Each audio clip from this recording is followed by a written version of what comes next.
Ladies and gentlemen, we are back with another installation of Indie Comic Secrets Exposed. Now I got somebody dope in the back. You know this man. If he don't like you, if he think you ain't telling the truth, if he think your stuff is whack, you a hunchback. You a zombie. You know what I mean? My man, my friend, Koffee Comics. What's up, brother? What's up, man? Thanks for having me on. That was a good introduction. Hey, man, that's what I do. That's what I do, man. How you feeling today, man?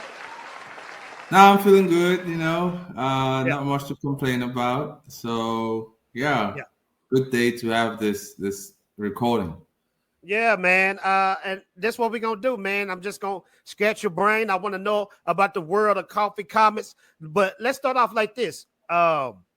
Koffee Comics, the man behind Koffee Comics. What is your origins? Where did your passion for comic books and manga come from? How did that all come together? Right. Okay. So, for most millennials, if you were stuck in front of the TV after school, had nothing else to do. In my case, I wasn't allowed to go play outside with the other kids because I lived in the hood, right? And the hood here in South Africa, it's brutal, So I was told that, you got to stay in the house and you can't play with your friends no more. And you got to read these books. And I'm going to question you what you read about. You can only start watching TV at 4 p.m. Damn, so, you had strict parents, bro. I understand. Yeah. It was mostly my mom, she enforced that rule. And I was like, oh, whatever, okay. Come back from school at like 1 o'clock, do my homework, read the books that I was supposed to, and wait until 4 p.m. to watch TV. And this was before I think we got cable this side where it would allow me to watch Cartoon Network. So just had normal TV networks, what South Africans would know as SABC2. And 4 o'clock at that time, Dragon Ball Z would start playing. That's where it all started. My life was, as a kid, it was fun. I was ignorant as every child is and whatnot. It was cool, but there was just something about Dragon Ball Z, bro, where it just took me to a different dimension.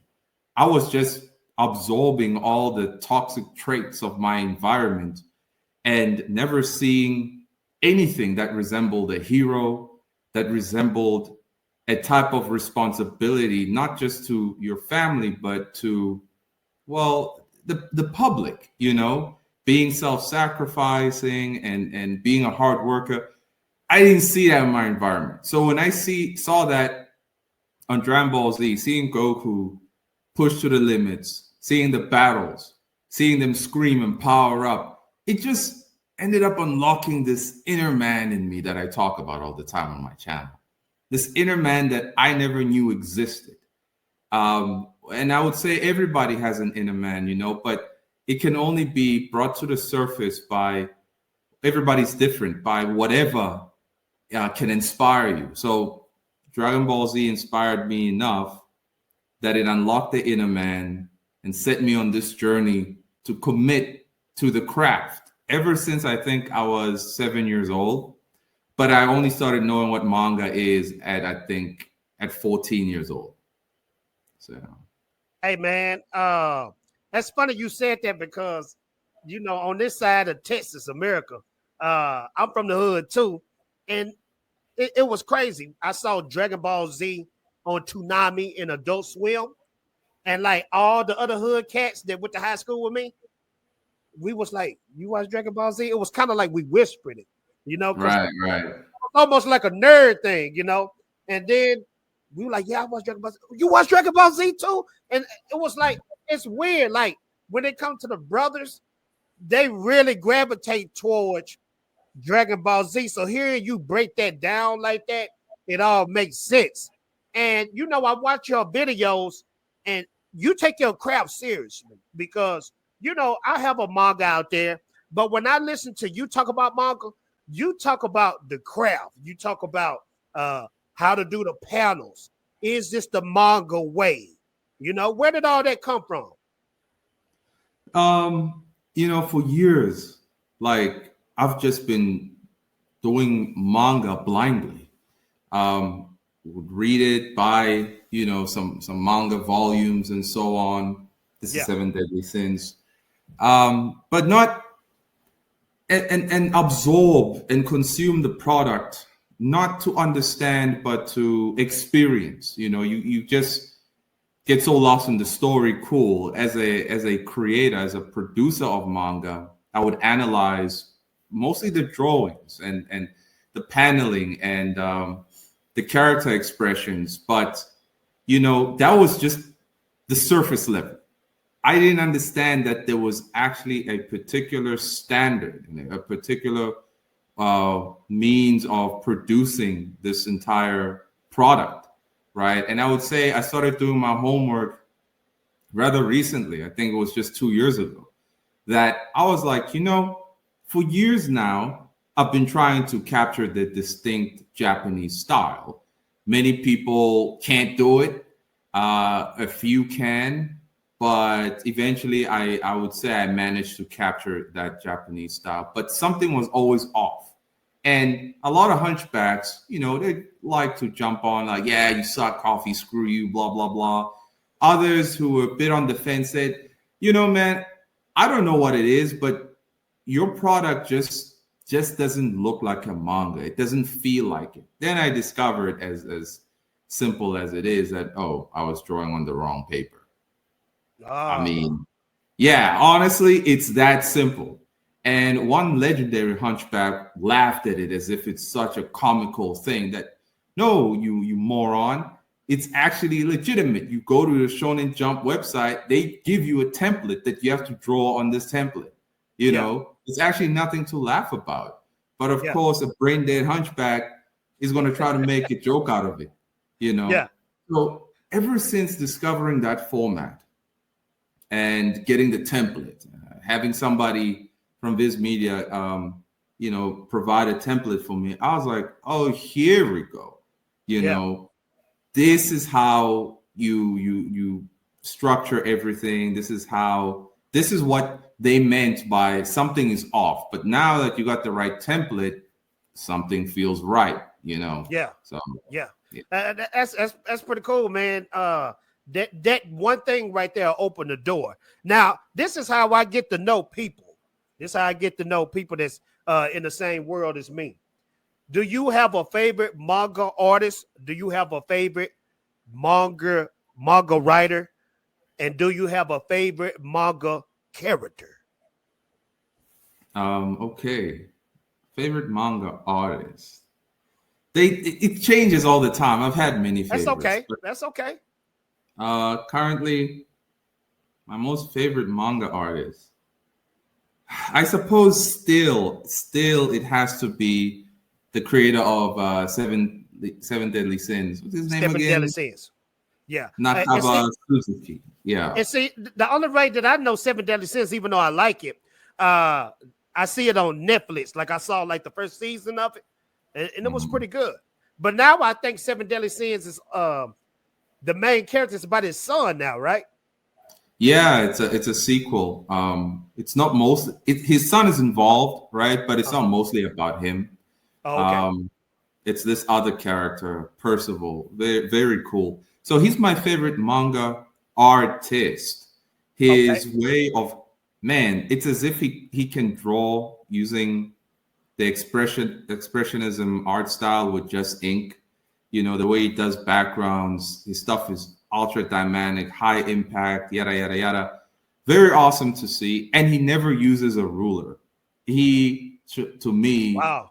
it feels like he's the epitome of expressing yourself with just ink. Yeah.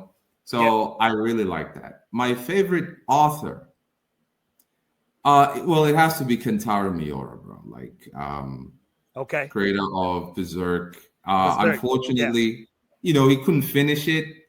His Yeah. best friend is trying to, but for me right now, the story is finished. It is what it is. Okay. But Berserk really captured the depths of terror, helplessness, and drudgery a human man must Yeah. endure. And it only started to resonate with me after my, you know, first disaster as a young man. I didn't know how to cope. I felt like I was in the eclipse, like I'm about to get eaten. I thought it was it, you know?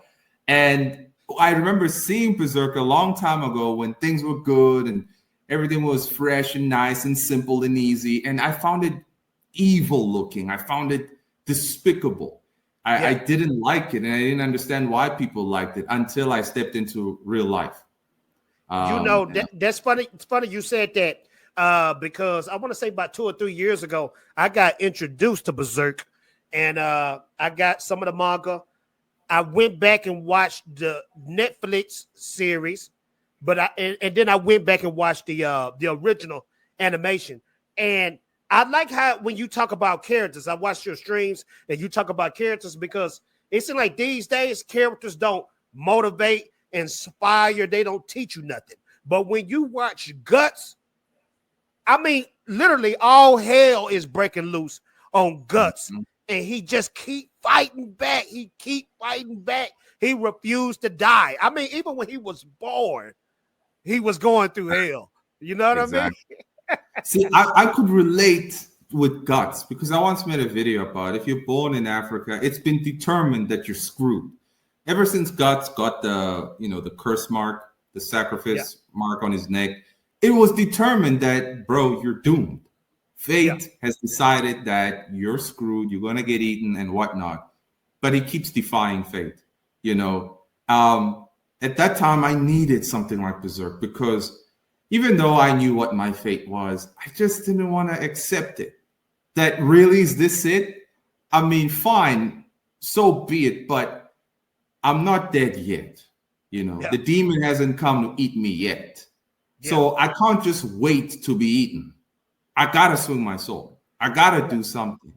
And that's what is missing in modern day protagonists. They don't motivate you to do anything. They don't inspire you to do anything at all. Yeah, I used to be real big on the Marvel and DC movies, but it's just McDonald's for the brain. It's fast food for the brain. It don't make you leave the theater or turn off the TV and just really reflect on what you just watched. But let me change the subject real quick. I'm gonna segue a little bit. I want you to explain this, and I believe, man, you came up with this on your own.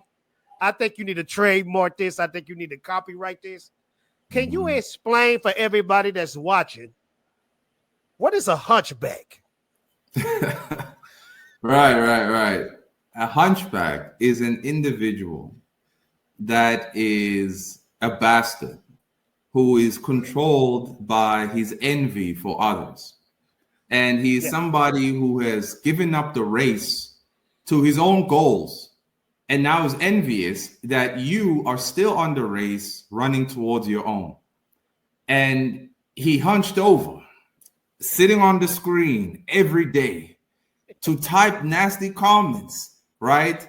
For hours upon hours so he can drag you down. Some of them, if they could, would jump on your back to make you hunch over so that you fall over and give up the race. That is what a hunchback is. Man, I hope and I pray that when you find some time, you come out with a hunchback miniseries. You know what I mean? Because I think that'll be on point. Now, speaking on a series, I had the pleasure of reading Bloody Hell. I'm a fan of your work. I'm on the Patreon. Bloody Hell is something I believe that could be real huge, especially over here in the States. Can you explain to the people Bloody Hell, the characters, what that world is all about when it comes to Bloody Hell? Speak on the main protagonist. What is Bloody Hell all about? Right. So Bloody Hell was born from my eclipse moment, and when I found a little moment to breathe, I felt that I need to lash out. I need to expel all this grief in me, but not by killing people in the real world, but to Yeah. kill enemies that I can't reach. I know who my enemies are in the real world, but they are beyond me. And part of my main enemy is my circumstance. So I took and extrapolated, is something I talk about. Extrapolate from your reality to tell your story. I extrapolated my enemies and my grand enemy, the circumstance, and turned that circumstance into the villain that is Dracula. So Bloody Hell is about a half vampire fighting tooth and nail. This is how it started, to kill Dracula so he can regain his humanity. He believed that by slaying Dracula, because he's only half a vampire, he'll be able to regain his humanity. He was training for over 200 years in order to get his shot to kill Dracula. But twist, maybe this is a spoiler, not really, but twist, he realizes that it doesn't work like that. It's not going to be that easy, regardless of training for 200 years. So the main character is Jacob Tapesh. Obviously, his last name is inspired by the Castlevania Dracula.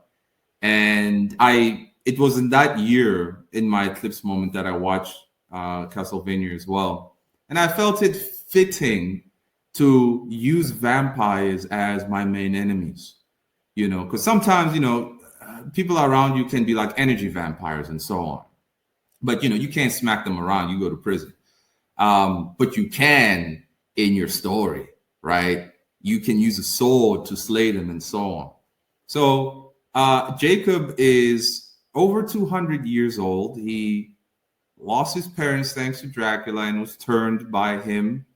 And for those who've read all the way to volume 3 and seen what I'm alluding to, you can realize that Dracula had a plan with Jacob.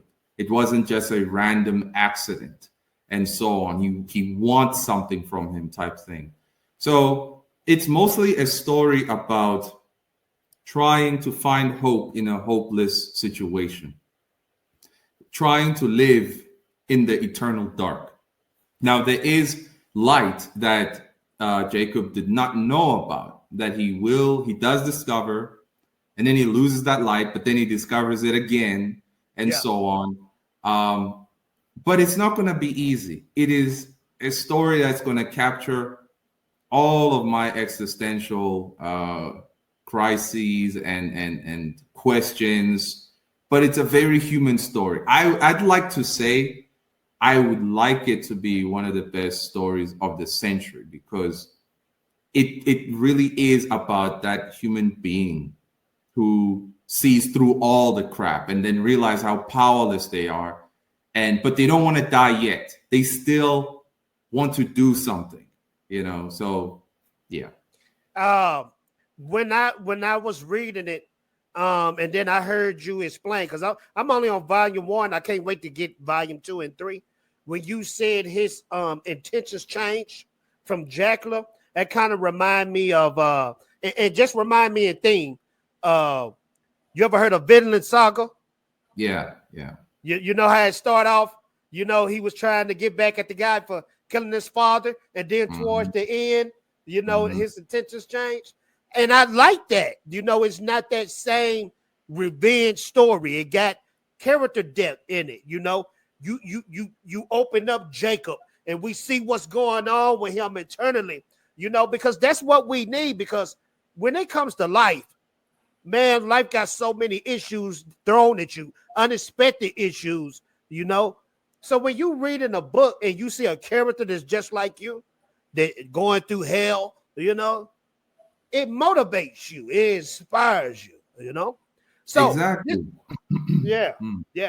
Now, when it comes to Bloody Hell, I remember you said that right now it's no physicals. Is it just digital right now? Is Bloody Hell just digitally? Yeah, it's just digital now. People can buy it on my Patreon. I recommended that you read it on your PC. The physicals, let me drop the news on the physicals. So physicals, will be coming out in limited editions, right?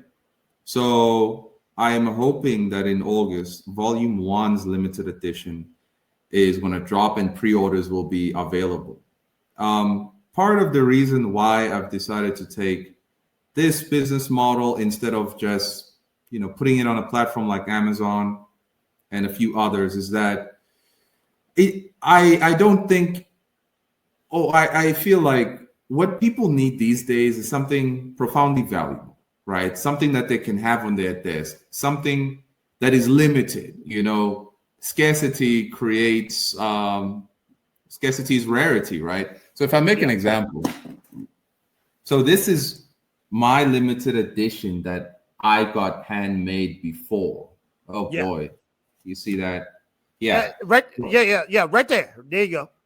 Right. So something similar like this, which is a box, you see, has the books inside, is going to be produced for the limited editions for Volume 1, 2, and 3. Okay. And I don't want to create anything disposable. Yes, buying a manga book like this, you would cherish it if you care about books, but it does feel too easily disposable because it's not rare. You can recycle it, you can give it away. I always say, don't create disposable stories, right? Don't create generic, boring character designs. Everything has to be valuable and cherished. And that's why I'm going this route in creating limited run collector's editions, basically. So, well, you're thinking outside the box and you treating what you create like how art should be created. When we look at those, the Mona Lisa and all those billion-dollar art pieces, it's because it's rare. The reason why those golden age comic books is rare is because you can't find that many of them. Most of them were stolen in the trash. So I like your approach, the way that you're going with Bloody Hell. You treat it like art. You're not treating it like fast food McDonald's. This is a luxury piece right here that people really going to value. That's the reason why the original Teenage Mutant Ninja Turtle issue 1 comic book cost thousands of dollars, because it's not that many out there. It wasn't that many made, So I like the way you're going. And another thing that I like the way that you're going is your Patreon. And I was watching your content on your channel, and for a while I was like, you know what? I really like Koffee comments. I like the stuff that he's saying. Let me go even deeper with the Patreon. So can you tell the people out there what made you go the Patreon route with your comic book and with your content?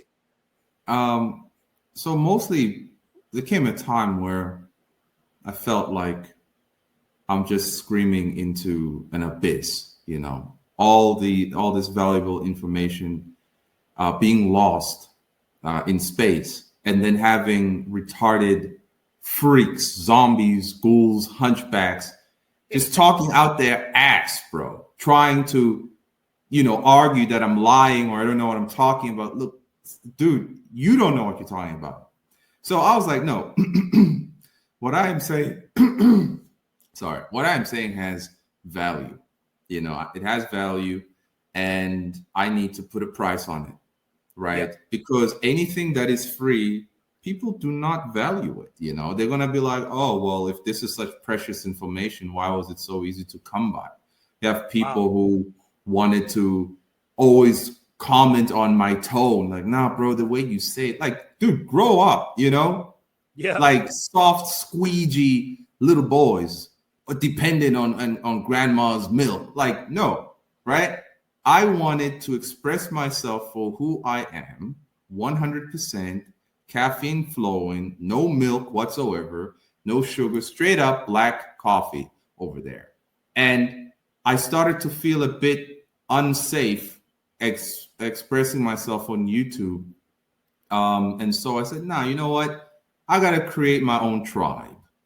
My own tribe where the people will come and gather around this fire, where I, as the chief leader, will start, spitting. And, well, everybody who's around the fire, they had to pay a fee to enter through the front gate. right? Yeah. So they ain't gonna be coming in to argue and call me names. I mean, a few did, and I blocked them, right? Yeah. And I couldn't believe it. Like, wait, you paid to come talk trash, bro? For real? Well, I'm keeping the money, but you're out right now. Yeah. So those few went away. But in the end, I was like, no, this is a tribe. This is a tribe, and whether people are producers of their own product or they're genuine consumers, they find value here, and that only motivates me to keep going. Yeah. Because growing up in an environment where you have to be tribalistic, but for the wrong stuff. If you have independent thoughts and you don't subscribe to what the tribe generally thinks, no one's going to want to hear anything from you, right? So growing up, always having to keep your ideas to yourself, yeah, that can screw you up. So for me, ended up finding the Patreon and doing it the way I've done it. Yeah, it just allowed me to finally be 100% who I am. Yeah. So correct. And I like what you said about the tribe thing, because I've always had this philosophy in my head. You ever seen the 300 movie? You ever seen 300? Okay. Yeah. Well, the story behind 300 for the people that's just watching. King Leonidas wanted to go to war with the Persians, and his elders, they told him, no, we're not going to fight them. They too big. They too powerful. You're not going to do that. So what King Leonidas did, instead of taking the entire Spartan army, he only took 300 of his best elite men. He took those 300. That's all he needed was 300. And he almost destroyed the entire Babylonian army, Persia army on his own. And I got that philosophy, and it sounds like you got that philosophy. We don't need the thousands or the millions of fans out there. We just need that 300 elite. You know what I mean? Because that 300 is going to take you a long way. You know? Exactly. So absolutely. Yeah. Speak on it, man. Speak on it. Yeah. So, like what I'm doing now, because I'm grateful to everybody subscribe on Patreon. Yeah. Thank you. And some there are there for maybe entertainment and whatnot, but then there are those now, even though they're there for entertainment, that money goes into funding the weapons that I am using to go and vanquish the enemy, right? And I have assembled my own elite team now, an elite team that I am leading, who volunteered that, put me in this elite team. I ain't gonna argue with you and throw bananas your way and have an egotistic thing. You know what you're talking about, bro. Let's charge, right? Let's go in. And that's Koffee Originals, right? Koffee Originals is a handpick, basically. Some people sent in submissions, saw their skills, saw the potential. I'm like, you're enlisted. Koffee Originals is a handpicked 300 of my own. Okay. We don't need 15,000 people. We don't need 40 people. Just the 7 that already have joined, basically, will be enough. Hey, that actually is like the Justice League. There were 7 originally, right? Yeah. So I have my own Justice League now, and we can make so much of a difference. And learning from all the mistakes of the Japanese, the Americans, and in the indie space as well, taking all those mistakes and doing the opposite and capitalizing on what people are not seeing. And my team sees the vision. They see the gap in the market. They see the power vacuum, and we are going to fill that space. It's really not that difficult, but yeah, we're ready. All right, you dropped a lot of gems. Let's speak on Koffee Originals real quick. Now, I watched your channel. I know what it's all about. Koffee Originals. Now, let me get this right. Koffee Originals is going to be your magazine, and it's going to be competition for Shonen Jump. That's right. We want to take down Shonen Jump itself. Now I know Okay. most people will be like, dude, that's absolutely absurd. Well, if you look at it economically, obviously, but Yeah. when you look at the spiritual battle of it, oh, Yeah. we won already because Shonen Jump has abandoned their blueprint of what made them Shonen Jump. They abandoned it, right? And we are still upholding those very blueprints that built them up.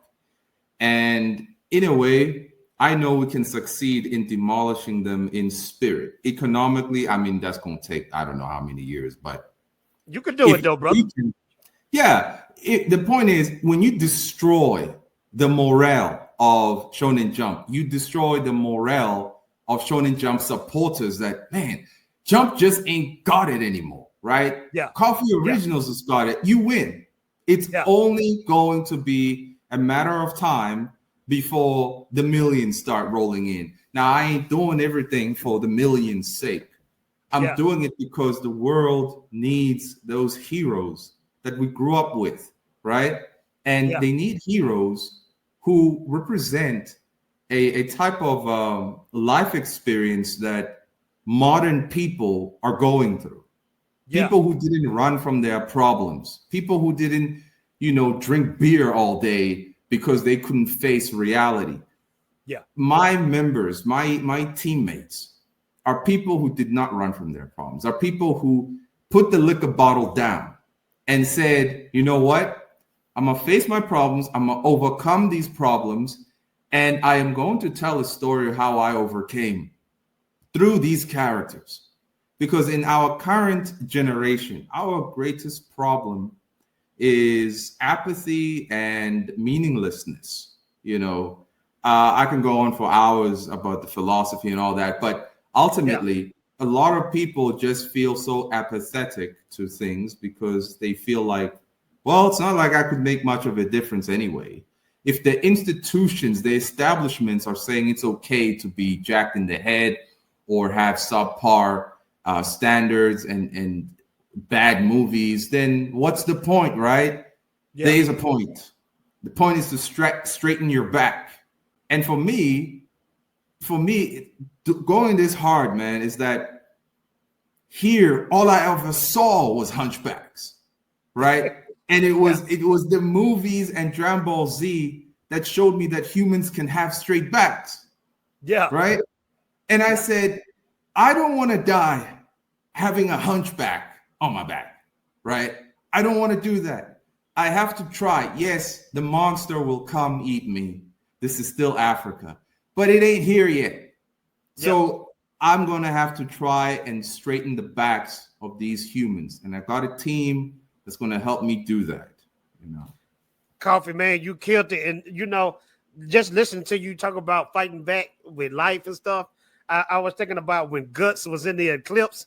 Guts was supposed to die. You know, Yeah. now Guts got his arm in the teeth of a demon, and then right in front of him is a demon god that's doing something to his lover. You know, so Yeah. you thinking, okay, it's done for Guts. Guts take a sword and chop his own arms off and keep fighting, man. And see, I hear that in your material, your comments, your manga. We need that stuff in the world, man. I'm tired of just reading and looking at these movies, and I forgot about it as soon as I turned off the TV. I don't want that no more.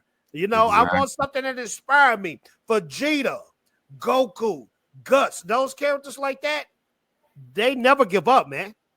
They never give up. Never And they give don't up. face gods. Exactly. I mean, Yeah. I'm also realistic though, like very realistic. I am not blue pilled at all or white pilled. I'm real Yeah. pilled. Yeah. It's why I speak about the circumstance. You have to assess how much you can achieve within your circumstance. Yeah. I have been able to come, I mean, it's not far at all, but it is way further than I was like years back right now. Yeah. Because I realized that, look, man, you were trying to run on a path that didn't exist, and There would be all kinds of rocks that you wouldn't see. But now run on the path that's actually right in front of you. So you can jump through the obstacles and whatnot. You'll get through, the next milestone sooner that way. You have to go through the circumstance, but give it your all and, have some foresight. A lot of people just want to do the bare minimum. Oh, I just want to draw a picture, throw it to Manga Plus creators, get compliments and get a deal. It doesn't work like that. Exercise some foresight. Okay, hold on. Because that's actually one of my questions I had for you. And I'm glad you spoke on that, because you were talking about the path in front of you, and it looked like the path that you on is the right path, because I remember you said this on videos. You even said this to me in the DMs one time. I don't know if you remember, but when it comes to Manga Plus, when it comes to the other one, what's the other one? Webtoons. Right. Why is that not the route to go for manga creators, indie manga creators, in your opinion? It's for Manga Plus creators, it's not the route, because I made the videos exposing that the whole site is a scam. It's a dungeon, I would call it. That is not the route for you, because number one, there are no guidelines to show you definitively, specifically, as to like, this is what it means to win a gold. This is what it means to win a silver or a bronze or whatever. There's nothing showing you or describing to you as to how do you get to a gold? What must I improve on? Nothing. So that was sign number one for me, that something is off here. Yeah. I think they just want people to, that carrot on a stick thing. And then the second thing was the inflated numbers. How can you have One Piece on the Japanese side of Manga Plus, right, that gets like 400,000 views per month, and you go to Manga Plus creators where none of those people are well-known authors at all? It's just dudes in the garage, and they can reach millions of views. It didn't make any sense. And we did the maths, and the whole site operates counts the views based on per page and how many times and how many people view that page. It's all inflated. It's all to keep you there, to give you a false sense belief of progress, validation, and so on. It's rather obvious. So when I see somebody gloat on Twitter that, I got 50,000 views, like, dude, that's not $50,000, right? It's not even $50. Look at people like D.D. Mark and a bunch of others who got in the millions. They only got grocery money, right? Grocery money for 2 weeks, but you generated 2 million views, right? For Manga Plus. That's a lot of traffic and a lot of money you giving them. The desperation to be published by these institutions, it makes sense because, well, they gave us a lot of IPs that we love, but they are no longer the same. They're no longer what they used to be. And I kept saying 2 years ago that, guys, the pie is not as big anymore. These corporations are not going to share a piece of the pie, which leads me into Webtoons. It's the exact same thing. Terms of service get updated all the time for a reason. And the reason is to screw you over. The reason is to give you less and less of the pie. Webtoons has new contracts that people were complaining about last year. And the percentage in which you get paid as an artist was just completely unfair. And how they said it's actually different per creator. And let's not even get to the political side of Webtoons, how it's just ultra rainbow friendly, or in fact, it's rainbow.com. They should just call it rainbow.com/webtoons, So obviously, to get popular there, you're going to have all kinds of rainbow elements in your stuff, you know? And when I see people desperately trying to get onto Webtoons, I ask myself, like, okay, look, man, I understand that Webtoons has a lot of consumers there, but you don't actually know that anymore. But all these bots on the internet, the internet right now is 65% bots. Do you really believe that Webtoons has those hundreds of millions of people there? Really? And even if they did, look at what's trending. Look at the top 10 of Webtoons and tell me that those stories have any resemblance to the type of story you want to tell. Most likely not. Yeah. You know?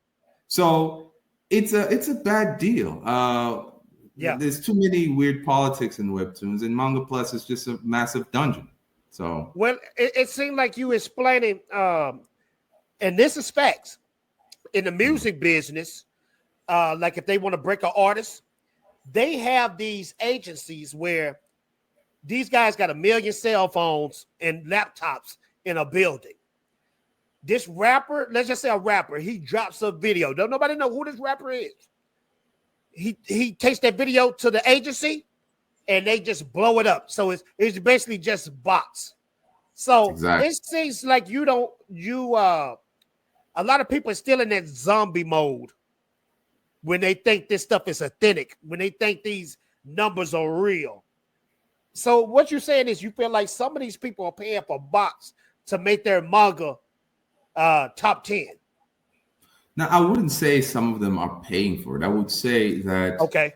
company itself could be sponsoring the bots to give an artificial view of the company or the website actually being successful. And I would say Manga Plus is exactly that, using those fake numbers, Yeah. And unfortunately, it does work for the zombie moded people. So I was watching your interview, man. That was a great interview. I even had him on this show, Ethan Zolator, E.M. Zolator. And he was talking about how he went to Shonen Jump himself. Now, he did something most people don't do. And his book, Hyperborea, I seen the pages, man. That art looks incredible. And he said he talked to the people. And I'm explaining for the people. I know you already know the story.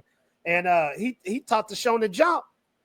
And they said, look, I'm just going to be honest with you. This wasn't made by a Japanese artist, and you're not a Japanese author. What did you take from that? Did you already know that these Japanese companies was like that, Shonen Jump? Yeah, I knew. Okay, speak on it. There was a guy who sent me a link. I just forgot where I posted that link, but there's a link that showed an artist that won, and she was Taiwanese, the artist. She won the Japanese silent manga competition, right? And she had to get serialized. And to be serialized, they said, well, you're not Japanese, so we're going to get you a Japanese writer and a Japanese artist to do the book for you. Wow. Yeah, there's actually an article on this. It's just that link. I did send it to someone because he commented asking, hey, man, where's the link that you're talking about? And I put it there. I just forgot which video. But ultimately, that was proof that, the Japanese don't really want no gaijins up in there. That was the word I was trying to look for, because I remember watching Tokyo Drift, Fast and Furious, and they called the white guy a gaijin. I was like, what was that word? So you're right, the gaijins. Yeah. Exactly. They don't want no gaijins up in there, and I don't blame them. I mean, these gaijins are crazy. But, so I wasn't surprised at all that Ethan got rejected like that. And I think the way they rejected him was rather, it was pretty kind. It wasn't like, dude, like, are you serious? You're not going to be here. Like, who do you think you are type thing. It was a kind way or a nice way. They were trying to let him know that, nah, man, we don't want to publish foreigners here, actually. Yeah. There is also Felipe Smith, the only American to have gone to Japan, studied the language, everything, and published there and get 3 volumes done. And he had an interview with, I forgot those YouTubers' name. One of them. You interviewed him too, right? Didn't you interview him? Felipe, nah. I tried to reach out to him, but dude ain't picking up the phone, but oh well. So he was on an interview with these other guys explaining everything. And it's a freak show, and I'm like, no gaijin can survive the Japanese way of producing manga. There's just no way. We're not built the same way they're built, And Felipe mentioned how he was like vomiting on the side, working all the way to 2 a.m. and finishing. And then at Wow. 4 a.m., he had to start a new chapter type thing. So, whoever thinks that they can make it in Japan, first of all, you have to know the language. Because Felipe said, the only reason they published me is because they had to. I won that competition fair and square. And in order for them not to look either racist or double-minded, they had to publish me, and he got published and he got Yeah. butchered. But hey, it's Yeah. still an achievement. Three Yeah. volumes in Japan, good for you. I always heard that though. I heard those Japanese manga artists, they work Mhm. hard to the point where some of those guys like literally pass out from exhaustion, and they get paid McDonald money. And nothing against people who work at McDonald's, but I heard the pay is not even that good. Is that true? Yeah, from what I think it changes all the time. It Okay. changes because the pie isn't big enough. When you have now population that's increasing, I mean, Japan's population is decreasing, but you have a growing interested population in manga because perhaps they feel like other industries are too hard to get into and whatnot. They're going to have to decrease access to the pie. They're going to have to demotivate you somehow to make you give up. And one of those surely can be giving you a tiny pay at the very beginning, because Yeah. again, the pie isn't as big anymore. And I think that is the case for modern Japan right now. I think it was a bit better a long time ago. And of course, it depended and still depends on how successful your series is, you Yeah. know. But yeah, I would say, because they don't really talk about it, because we see videos on YouTube of the artists having a big Cintiq, having a nice studio and whatnot. We don't know who's subsidizing them, you know? Yeah. We don't Yeah. know if that's even a rented space, bro. Yeah. Like legit, animators live in these animator homes where you just have one room to yourself. You all share a fridge. It could be like that for the manga artists too. Yeah. Like totally boondoos level poverty. Really, you Yeah. just have clean shower and soap. You can brush your teeth and still look nice, but Yeah. you're broke. And Yeah. you're not living your life the way a Westerner would say, I'm living my life. Their means of living is to die on the table. It's Yeah. honorable and it's idealistic, but man, I ain't got time for that no more. I Yeah. want to live, right? So, yeah, things are not what they used to be at all now. After everything that you've learned since you've been in this manga game, everything that you learned so far, you see the realness in some things, you see a lot of the fakeness. Would you still would like to collab with a Marvel, DC, or Shonen Jump, or any manga company out there? Like if when you get Coffee Comics to where you want it, do you think you will want to collab with those companies? Would you want to do crossovers with Bloody Hell and another company, a major company? What are your thoughts on that? Well, to Marvel and DC, I'd give them the finger because, yeah, man, they have brutalized our iconic characters. I They've agree. killed the American mythos. I agree. 'Cause yeah, so they can just suck on this finger here. Let's say Shonen Jump though says, "Hey man, you obliterating us, you taking our fans from us. Let's collab." Well, I would be like, okay, all your modern characters right now in Shonen Jump, they all suck. I don't respect a single character right now that you guys have in your lineup. Kagurabashi is just a robotic killing machine. Yeah. I did like what's his name, Ichi the Witch, in a way, but there is subtle feminist garbage in there, man. That's hardcore. Like Yeah. if you know feminist theology and doctrine, you can see it, and I'm like, nah. So I think I might even reject them unless they gave me a big bag. and they Yeah. allowed me to choose which characters to collab with. I would Okay. obviously choose the OGs. I would say resurrect Goku, not this sissy Goku in Super, OG Goku. Give OG. me Okay. Yugi, Moto, and OG Naruto, Okay. and yeah, and of course Bleach. Those main series, I would Okay. collaborate and have something. But this new generation, My Hero Academia, to hell with you, Yeah. JJK, to hell with you, and so on. So Yeah. Okay. Okay. Um, this is the last question I have for you, man. I really appreciate you coming. You dropped some knowledge, man. I'm pretty sure people don't know out there. This is the last question that I always ask my guests. This is the question.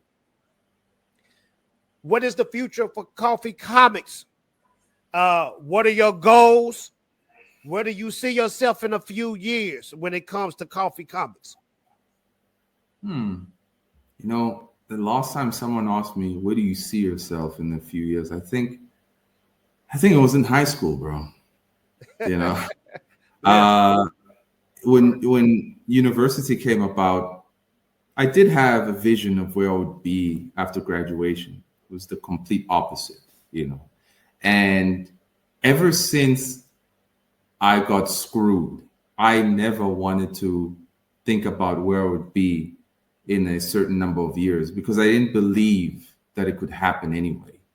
I believe that I'm only going to get screwed and I don't want to know how bad it's going to be. But now things are a bit different. Now I spoke against having hope. I said, hope is for losers. Hope is for those who have no power to make a difference with their own hands. And I still kind of believe that, you know. But now this new type of hope that I've developed is rooted in the fact that you made a move, you picked up the stone and you threw it, and you built up the strength to throw it rather far. No matter where it lands, it will be way further than what it could have landed to if you threw it maybe some years ago, Yeah. right? And so I'm also afraid to say what I would like in my future, man, because each time I've said things, it's as if the walls came alive and screwed me over. So Yeah. what I will say is I wish that Coffee Comics, Coffee Originals grows and that people's opinion of me becomes, you know, this false narrative that I'm just the angry African and whatnot, that it falls to the wayside, you know, and see and hear that no, this guy has a mission that we can all get behind, you know. So I wish, I don't even want to say the word hope. I wish that number one, people see and forsake this false narrative about Coffee Comics. Number two, that of course Coffee Originals become successful. And what do I mean by successful? I mean we have great financial returns, um, and that indeed we destroy Shonen Jump to the point where they got to knock at my door, you Yeah. know. And I do believe these things are possible. Yeah. So long as things stay as they are, I honestly think it's possible. Hey, man, I'm just going to tell you this, man. I'm telling you, you like the embodiment of guts. You know, they call guts the struggler. And Yeah, I know you've been through some things, brother, but I'm going to be honest with you. The work that you're doing, and the route that you're taking, you taking your own route, man, you doing some powerful things. And man, just looking at your creativity and your thoughts and how you not in the matrix, you breaking down these false realities, you're gonna blow up, brother. You're gonna do some powerful things. It's tough for people to ingest truth, to eat truth. They'll spit it out, they'll throw it up because truth is like a mirror. And when people look at that mirror, they be like, damn, I'm not worth the damn. You know what I mean? So, brother, yeah, just keep speaking your truth. Keep making this dope content because I'm picky when it comes to my manga, my comic books, the stuff I watch. Man, when I start reading your stuff and start watching your videos, I was instantly hooked. I was hooked on that coffee, man. So, man, just keep up the good work, man. I appreciate you coming to the show. Where can the people find you? All right. Yeah, thanks for having me on. Y'all can find me on my YouTube channel, Koffee Comics, and on Instagram, Coffee_comics with a K. The coffee's with a K. Yeah. And on Twitter as well. But yeah, and of course, Patreon. If y'all want that caffeine, you're going to find it on Patreon. Join that Patreon. I have it on the screen too. Join that Patreon. That's where the dopeness, the super dopeness is at, man. Make sure to join that Patreon. Right. And yeah, that's about it. And yeah, there will be an announcement for pre-orders for the collector's editions for those who are interested. We're creating art, none of this disposable trash anymore. So most definitely. Thank you for coming to the show. And ladies and gentlemen, that's it for Indie Comic Secrets. I'll see you next time. Peace. And we living it up.